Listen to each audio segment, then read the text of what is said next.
દર્દીઓની સલામતીની પરવાહ કર્યા વગર રૂકમણી ચેનાની હોસ્પિટલની સામે ખાસવાડી સ્મશાન તરફ જતા રોડ પર વિશ્વામિત્રી નદી નજીક 9 માળની હોસ્પિટલ ઊભી કરી દેવાઈ છે, જે ચર્ચાનો વિષય બને છે।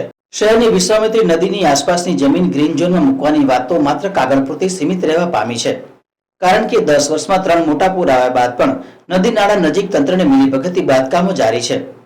હવે પૂર વખતે કોઈ પ્રાઇવેટ બિલ્ડિંગ કે મકાનમાં નાગરિકો ફસાયા હોય તો તેમને ઝડપથી મદદ ન મળે તો પોતાની જાતને સાચવી શકે, પણ દર્દીઓ ફસાય તો કેવી રીતે પોતાને સલામત કરે તે સૌથી મોટો સવાલ છે।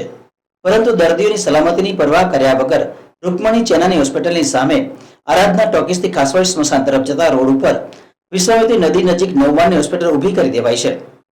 ગત વર્ષે શહેરમાં ભયાનક પૂર આવ્યું હતું, ત્યારે નવનિર્મિત હોસ્પિટલના 1 માળ સુધી પાણી હતું। તેમજ સામેના રોડ પર રૂકમણી ચેનાની હોસ્પિટલની બાજુમાં આવેલ SBIમાં પણ પાણી ફરી વળ્યું હતું। પૂર ક્યારે આવશે તેની આગાહી કોઈ કરી શકતું નથી।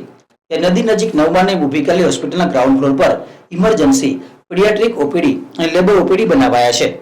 હવે ન કરે નારાયણ અને ભવિષ્યમાં પૂરની પરિસ્થિતિનું નિર્માણ થાય તો સૌપ્રથમ વીજ સપ્લાય અને ઓક્સિજન ઠપ થઈ જાય તે વખતે આઈસીયુમાં દાખલ બાળકો સહિતના દર્દીઓનું શું? આ દર્દીઓના માથે જીવનું જોખમ ઊભું થશે તો જવાબદારી કોણ લેશે?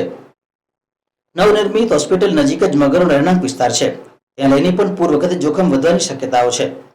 આ 9 માળની હોસ્પિટલ બનાવવાનો જસ ખાટનારાએ પૂરના પાણીની કે દર્દીઓની કોઈ ચિંતા કરી નથી તે સ્પષ્ટ દેખાઈ આવે છે। મ્યુનિસિપલ કોર્પોરેશન દ્વારા પણ આટલી મોટી હોસ્પિટલના બાંધકામની મંજૂરી આપી દેવાઈ છે, ત્યાં લઈને પણ પ્રશ્નો ઉઠી રહ્યા છે। એ વાત પણ સત્ય છે કે પૂર સમયે વિશ્વામિત્રી નદી કાંઠાનો ઓછામાં ઓછો 500 મીટર સુધીનો વિસ્તાર અસરગ્રસ્ત થાય છે।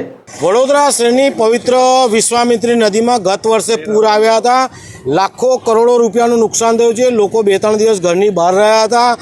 સાથે આ જ વિશ્વામિત્રી નદીમાં જે પ્રતિબંધિત ઝોનમાં જગ્યાઓ હતી એ જગ્યાઓ રેસિડેન્શિયલ ઝોન બનાવીને વિશ્વામિત્રી નદીને દિવસે 30 વર્ષના શાસનમાં નદીને નાની કરી નાખી, જેના કારણે ગત વર્ષે કરોડો અબજો રૂપિયાનું નુકસાન થયું છે।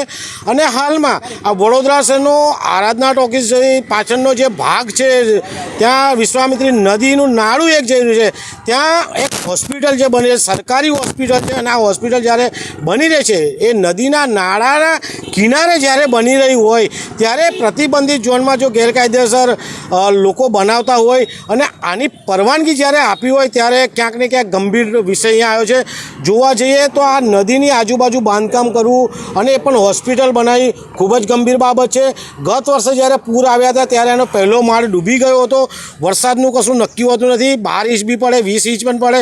જ્યારે જ્યાં હોસ્પિટલની અંદર બાળકો હોય, દર્દીઓ હોય અને પૂર આવશે તો કેટલી મોટી લાપરવાહી સરકારની ગણાશે। ક્યાંક ને ક્યાંક વડોદરા મહાનગરપાલિકાનો ટાઉન વિભાગ, વડોદરા મહાનગરપાલિકાના સત્તાધીશો, ધારાસભ્યો અને સાંસદ સભ્યો દ્વારા જ્યારે હોસ્પિટલ માટે પરવાનગી લીધી હશે ત્યારે વિચાર કેમ નહીં આવ્યો?